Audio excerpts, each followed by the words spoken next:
कृष्णकांत चाचा जी और जानकी चाची आपसे मिलने आए हैं। अभी में क्या चाहिए? राजरानी जी को बताइए हमारे यहाँ आने का कारण। बोल दीजिए। वैसे भी आप कहीं कुछ रंग बिरंगी कहानियां हमारे बारे में दुनिया को सुना ही चुके हैं। फिर भी कोई कसर बच गई हो तो पूरी कर लीजिए। देखिए दीदी, हम लोग आप लोग से सिर्फ ये कहने आए हैं कि बड़ी मुश्किलों के बाद फिर से हमने अपने दामाद जी को पीहू से शादी करने के लिए राजी किया है और हम नहीं चाहते कि हर बार की तरह इस बार भी आपका बेटा वहां आकर के कोई नया तमाशा खड़ा करे। बस इतनी सी गुजारिश है कि इस बार आप अपने बेटे को संभाल लें, तभी हमारी बेटी की जिंदगी संभल पाएगी। एक बात भूलिएगा नहीं, आपकी भी एक लड़की है और बिजनेस में नुकसान होगा वो अलग। नमस्ते। चलो जानकी।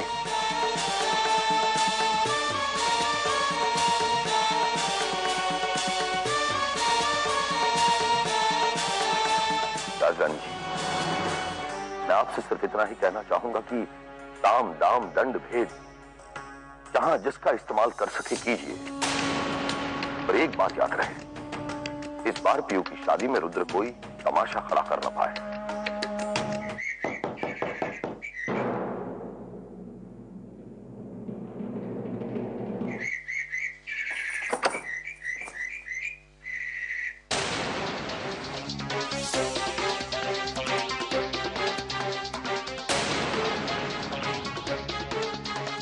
अरे अरे, ये सामान किसका है? देखिए, मुझे लगता है कि आप गलत घर में चले आए हैं। नहीं गौरी, हम लोग बिल्कुल सही घर में आए। तू तो राजरानी का ड्राइवर है ना? जी।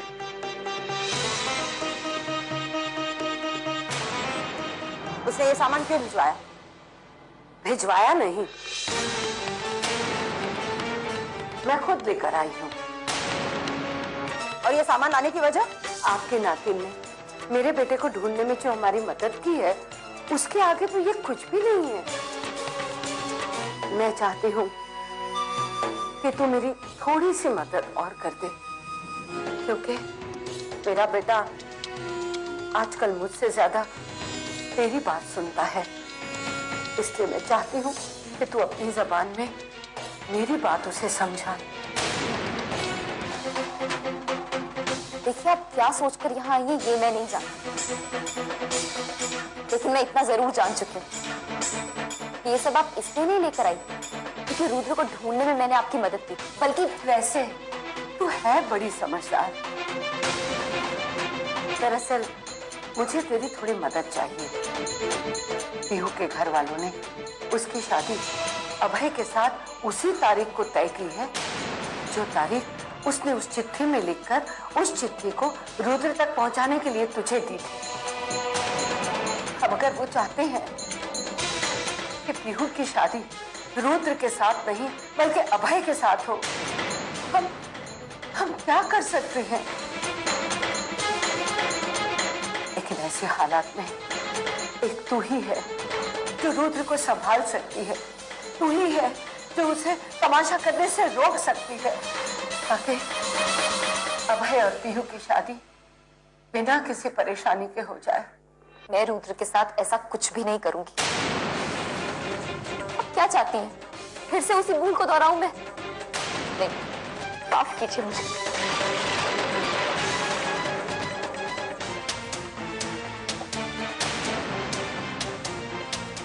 रुक जाइए देवर जी, आप घर से बाहर नहीं जा सकते।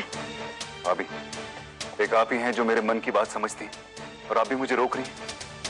मुझे मत रोकिए प्लीज। मैं आपकी मन की बात समझ सकती हूँ, लेकिन आज आप घर से बाहर नहीं जाएंगे, आपको मेरी कसम है। भाभी, ये क्या करती है भाभी? अपनी कसम की बेड़ियों से मुझे इस घर की चौखट से बांध दिया। किसने कहा है आपको मुझे रोकने के लिए? किसने कहा है?